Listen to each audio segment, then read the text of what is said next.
검찰이 위례 신도시 개발 특혜 의혹 사건의 항소를 포기했죠. 후폭풍이 거셉니다. 대통령은 작심한 듯이 검찰을 직격했는데요. 증거까지 변조해서 나를 엿그려 했다는 표현 좀 수위가 높았죠. 이재명 대통령이 이 시점에서 검찰 수사의 도덕성을 좀 정면 부정한 거나 마찬가지인데 어떤 배경이 좀 있다고 보세요? 지금 이 위례 신도시 항소 포기에 관련된 문제도 역시 이제 영수회담 하나의 내용이 되고 있습니다. 영수회담 이것도 얘기하고 싶다. 지금 장동혁 대표는 그렇게 얘기를 하고 있는데, 위례 신도시 사건이 뭡니까? 역시 대장동 사건, 백인동 사건과 구조가 아주 비슷해요. 성남시장, 이재명 성남시장 당시입니다. 그 위례 신도시를 개발하면서 대장동 아주 흡사한 구조란 말이에요. 유동규가 이제 비밀을 남욱과 누구죠? 회계사, 정영학? 정영학 회계사에게 그 비밀을 넘겨줘가지고 그 이익을 독점을 하도록 만들었다. 이제 이 얘기입니다. 그런데 그것이 재판부가 단독 판사가 재판을 하는데 판결류가 아주 묘해요. 범죄를 소명할 증거가 부족하다는 거예요. 증거 부족입니다. 이게 아니라는 게 아니에요. 증거가 모자란다는 얘기입니다. 소명할 증거가 뚜렷한 증거가 부족하다 이 얘기예요. 그래서 무죄를 선고했단 말이에요. 그런데 이걸 가령 이 정도 사안에 과연 지금까지 검찰에서 항소 포기를 한 게 있느냐? 제가 알기로는 없습니다. 그런데 유독 대장동 사건 항소 포기했죠. 위례 신도시 항소 포기했죠. 또 서해 공무원 피살 사건 그것도 항소 포기하잖아요.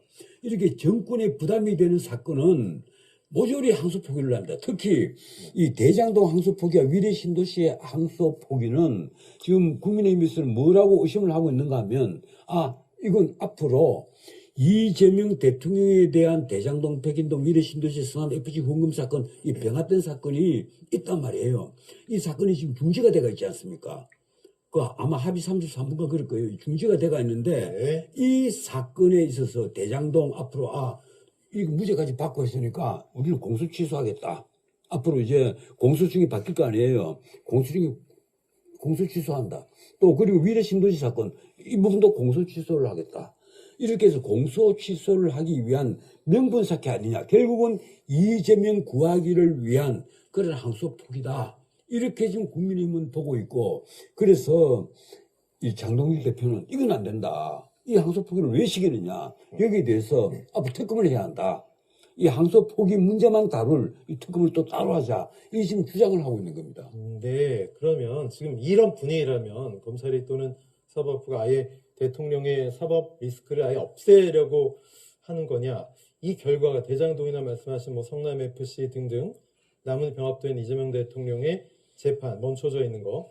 여기에 어떤 나비 효과가 될 거라고 예상하세요? 이 앞으로는요, 제가 보기엔 그래요. 벌써 지금 대장동 사건에 있어서 항소 포기됐죠. 네. 그리고 이 위례 신도시 항소 포기되죠. 그리고 백인동 사건은 지금 거기에 연관된 김인섭이가 대법원에서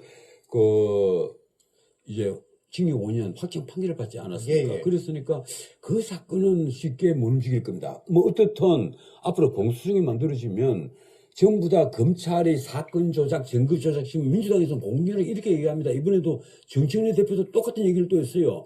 사건을 조작했다, 증거를 조작했다, 이 얘기를 한단 말이에요. 그래서 기소 조작했다는 거예요. 조작 기소다는 거예요. 그러면 이걸 앞으로 재검토해라. 이런 말이 앞으로 1, 2년 안에 반드시 나올 것이고, 그렇게 되면 공소 취소로 이제 결론이 나올 겁니다. 그런데 지금 하나 없애지 못할 게 있습니다. 이미 공직선거법 위반 사건, 이 대부분까지 올라가서 전원합의체에서 파기환송이 됐단 말이에요. 위증 말씀하시는 거죠? 모두 유죄 취지로 파기환송이 됐습니다. 2심에서 모두 무죄 받았던 사건이, 자, 그러면 이 사건은 지금 서울고등법원 형사 7부에서 전원합의체 파기환송심이 딱 스탠바이 하고 있습니다. 이게 만약에 변론 제기가 되어버리면 아마 이 기속주의에 의해서 길어봤자 한 2달 안으로 대부분까지 절차를 마칠 것이고, 대통령은 당선 무효형을 받게 돼요. 그렇게 되면 이 정권이 다시 바뀌게 됩니다. 그런 문제가 있기 때문에 이게 공소 취소 문제도 나는 민주당이 함부로 그렇게 밀어붙일 수 있는 사건은 못 된다고 봐요. 하지만 지금으로서는 민주당은 이재명 정권이 있는 한은 이럴 수밖에 없을 겁니다. 그래서 재밌는 것이요. 항소 포기를 결정한 것이 서울중앙지검이잖아요. 지금 서울중앙지검 누가 장악하고 있습니까? 지난번에 완전 바꿔놨잖아요. 그래서 이재명 대통령 편에 서 있는, 뭐 내가 이렇게 편에 서 있다 이렇게 표현하면 좀 그렇습니다만, 그렇게 알려진 분이 지금 서울중앙지검장이 되어 있거든요. 이러니까 참 이거 앞으로도 그 계속 논란이 될 거예요. 국민들을 아예 바보 등신으로 취급하는 모양인데요. 차라리 그러지 말고 법을 하나 만드세요. 이재명은 어떤 죄를 지어도 무죄다. 그게 오히려 국민들이 스트레스 덜 받을 것 같아요.